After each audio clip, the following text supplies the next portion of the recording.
तुम ये ना कह दो मौत से ये शख्स डर गया, इसने तो सजदा इसलिए बस लंबा कर दिया। मैं आशिक़े रसूल हूँ तुम जानते नहीं, दीवाना हूँ नबी का पहचानते नहीं। मैं तो नबी के नाम पे मरता हूँ ज़ालिमों, तुम ये ना समझ लेना कि डरता हूँ ज़ालिमों।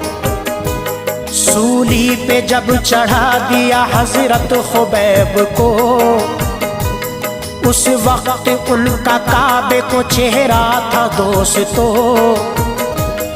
कुफ्फार के सरदार ने कुफ्फारों से कहा, काबे से चेहरा फेर दो इसका सुनो।